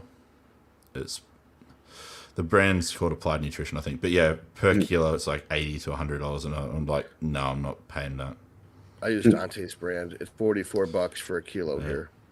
Oh So- no, you can't. You can't get anything international in Thailand because it just gets seized. believe Like you you. have to get it's stupid. Or you're paying import tax. Like they'll see that you're a white guy. They'll see your name on the mail, and they'll be like, oh, this is over $50. We're going to tax you like 50%, and they'll just slap 50% tax on top of the cost of the product. It's a bit ridiculous. Jesus. So it sounds like you're So, yeah. moving to the U.S. soon. Yeah, It well, sounds my feeder it's size. more expensive. My feeder size. than- Yeah, my feet are size 14. I can't get shoes anywhere here. If I order them from overseas, I'll get seized. Because the idea is, I think Thailand, and I get it, they want you to support local businesses, and I would be all for that if they stocked my goddamn shoe size. Right. Yeah, You lost your I'll Nick. fix my battery. No problem. Yeah. Got one more question in the hopper from Jason. A more serious I need to query. quit the booze. How would you advise to former chef here where I got the problem? 10 shots a night habit. Can't cold turkey. I don't know that you can't cold turkey, but it's definitely harder. So Yeah, dude. this is how I would do it. I would treat it like medication. I'd go down to 9 shots a night, and then I'd switch over to 8 shots a night. Do this, maybe reduce 1 shot per week, and maybe once you get down to 6 shots per night, switch to like some light beer, like that Michelob 64 or whatever. And yeah, that's a lot of extra calories, but at least it'll be filling and it'll take you longer, and you'll feel like you're drinking more. Then you'll switch from 6 beers a week to 5 beers a week to 3 beers, 2 beers. Once you're at 1 beer like a night, if you want to completely quit, then I would start going to AA meetings. If you're managing your life fine on 1 beer a night or 1 glass of red wine a night, I don't think that's a problem. It's interesting. Might not be a terrible idea to pick up the big blue book. I'm just going to say that. Well, I think that is the correct thing to do. But here's the thing: if he's doing 10 shots a night, he actually could get really sick from doing cold turkey. Oh, Yeah, I'm not disagreeing with that portion of what you said. I just mean like There's a if you wanna CWAP let them protocol. get to the point where they have a 10 shot a night habit, and I'm not making any judgments. I've had substance abuse issues myself, and I know a lot of people who have dealt with it. I've been to my share of AA and NA meetings. Anybody who lets themselves get to that point probably ought to at least check it out. That's all I'm saying. I don't disagree with Colin. I guess I was looking at it from the medical point of view. Which is what he wanted mainly anyway, and it was a great answer. Yeah, and I would just say definitely don't stop cold turkey with 10. a day. George said something interesting about highly branched chain cyclic dextrin. I have to disagree with him. Like, I can't drink anything but highly branched chain cyclic dextrin. If I drink dextrose, it just sits in my stomach and sloshes around because of the osmolarity. There's a difference in the osmolarity between the two, and that's why highly branched chain cyclic dextrin is preferred, because you're not going to get a bunch of water pooling in your stomach. Yeah, I don't want to get diarrhea from like too much Not a sugar at once. problem. It will give me diarrhea, but HCBDs do not give me diarrhea. It's not a problem until you got to do those heavy hack squats. Yeah. Yeah. Dude. I didn't say it, man. You're extrapolating. I didn't blame you, but I still have a visceral emotional reaction. Oh shit. Oh shit! Well, if your TT sits in a 900 on gel, you're fine. Yeah. But that means you can't inject anything else either. Like if you want to be a bodybuilder, you can't be using Masteron, Primo, etc. And then the same logic would go that anything that aromatizes, in theory, even if it's an oral, is still going to have this problem that he's concerned with. Yeah. And 900 total test on its own isn't going to do anything. We have a video on EQ. I thought you did. Yeah. I guess where can he find it since he's asking? Oh, we could always do yeah, I another guess. one. I'll It's try on to the- find it. I'll find the URL and I'll drop it in the comments. One sec. It's Dr. Todd Lee's Anabolic University. We- It says Boldenone in big white letters at the top. And Yeah, I watched shameless that plug. We Big Paul and I have learning modules for sale, and there is an entire video just on EQ. What's that? There you go. You just put it up there, right there. See, there you go. That's That's my book. Oh, well, yeah, that's shit. just it's HG. That's fine. You can buy my book too. Yeah, while you're at it. you can There you go. buy the course on the same. You can website. never know too much about growth hormone. Oh, there you go. Nick shared the link to the EQ video. Yeah. We got one final question, and we'll finish up here, boys. We got Ryan Speaks. Question for the group: with the higher doses of GH, do you guys hold a lot of water, especially edema in the ankles? If so, do you just roll with it, or do you take steps to minimize it? Love the show. Thanks, Ryan. Thank you. Me That's a good personally, I do, and it's more so initially. I think my body kind of finds its new homeostasis after a few weeks, but whenever an escalation in GH starts, yeah, your body's going to be thrown off because it does impact the renin, angiotensin, aldosterone system, and yeah. That's exactly what I say. I second that. Nick's on fire today. He is. He's on point, isn't he? Nick's on fire today. When So, I Kurt, I got a question. Yeah, right. Sorry. But when I guided people, through to put them on stage, we'd have them on HGH, and I'd pull them off of it like 5 days before the show, just so they would lose all that water retention, and they look good. And My some, water have you ever retention went away tried after a while. GH? Have you ever tried GH loading someone in the show? Like you pull it obviously, and then like 1 or 2 days before you start loading them heaps, and they get that fullness back without the edema. Interesting. I guess I didn't do that. Well, because there's a curve response on aldosterone, so you're just Yeah. for it. Yeah, so it's a very like unorthodox method. I've just heard of a couple coaches doing it. I personally haven't done it before, but I'm interested to experiment with That it. is interesting. Yeah. Like on myself, I think obviously. the water if I retention do. goes away over time if you just stay. Yeah. Right. I don't Yeah, really it get any. does. I don't get any anymore. My feet look like I was pregnant for a while. Yeah, So- mine did too. I guess like So his everything question would grew. be, and this would be interesting to me as well because I don't know the answer. What would you do to mitigate that aldosterone response while you're in that phase of it? So let's say if I think what you could do is just reduce the GH a little bit, or reduce your water intake a little bit, and to push out a little bit of subcutaneous water. You don't want to lose if you have striated glutes. Like if you're ready, you don't want to lose more than 2 or 3 pounds of water. If I pull 18 units of GH out automatically, I might lose 5-10 pounds of water, and I'll be cramping just the same as if I was blasting a ton of diuretics. Same thing as like a lot of guys, they'll use as little as 6 milligrams of HCTZ because 6 milligrams is a quarter of a pill.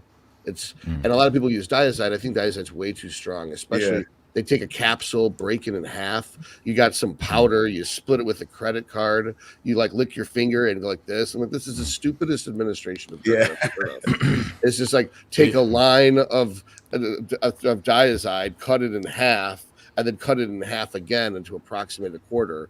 You got 2 different drugs there because it's a combination pill. Yeah. It's just a dumb way of doing things. And it's Yeah. I think that pulling all your GH just to be a little drier, you're going to lose a ton of muscle. Yeah. Well, that's the thing. It's like the body obviously stores water intra and extracellular. Like there's intracellular, right. extracellular water, and we can't really. I mean, we like to think that we can manipulate physiology, but physiology will fuck us over if we try to do things too finicky. And so it's like, yeah, like you said, you can pull a little bit of water, and you don't want to pull just enough water to obviously reduce the subcutaneous. That might reduce the intracellular water a little bit, but not to the point that you're flat. Yeah. So it's kind of like finding that Goldilocks zone. Yeah. I think once you pump up, the theory is that if there is a fluid balance, the fluid balance will shift towards your muscles. Oh, And then okay. it'll shrink wrap your skin because the muscle's going to get a little bigger as the skin gets a little tighter, and you get that grainy look. Yeah. But if you keep pumping, you might lose that grainy look. Exactly, because you've got nothing. Like there's nothing full enough to kind of push against the skin. Right. Yeah. Like if these are the fibers and they get so big that they're now touching, you don't have striations anymore.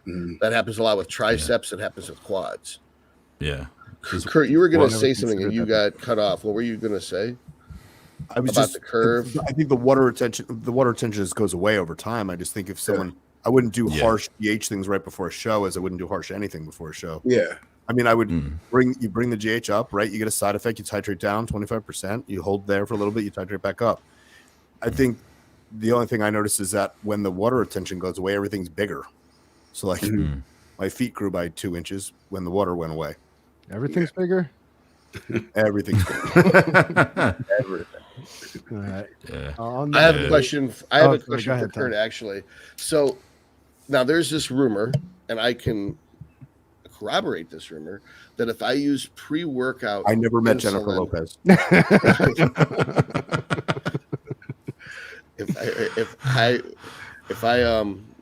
if I use insulin pre-workout, I'll get a better pump for a while. Then I won't get a better pump, and then I have to use more insulin. This would imply that I'm getting insulin resistance, but it's just Humalog. So is it really more that my body's adjusting to it, or is it I'm getting resistant to insulin? No, I think you've adjusted to that response. Okay. Yeah. And not to say you couldn't become insulin resistant, but I don't think that that's what you're seeing. I think it's just homeostatic, right? That's just Okay. And are you taking it every day? Like you're not just like doing it on, say, like 2 or 3 days of the week? No, doing it's it every every lift day. So probably Maybe shift 4 it to to 6 like days a week. what are your priority body parts at the moment? I'll probably just shift it so if you are doing insulin, just do it on those priority body part days, he potentially trains days that glutes you 5 have days a week. Yeah, exactly. Just glutes. And they're striated. That's what I'm taking from this podcast. He's got striated glutes. If you take anything away from this podcast, Just training glutes. That's what I'm trying. A bottle a day, and that's considered a cruise. Insulin is for beginners. And I did not full- put Jennifer Lopez. full Lantus There pen you go. every day. that's the Sparks Notes version of today's episode, guy. So we will be back next week. We're going to be back not on Saturday the 13th, but rather Sunday the 14th. I believe the same time, 12 p.m. Eastern. And Paul will be back next week, fresh with stories from the topless beach at his Aruba resort. So we do really appreciate y'all sticking with us and hanging out today. And we'll see you next week. All right. Thanks, everybody. Good one. Thanks. Thanks, guys. Thanks, guys.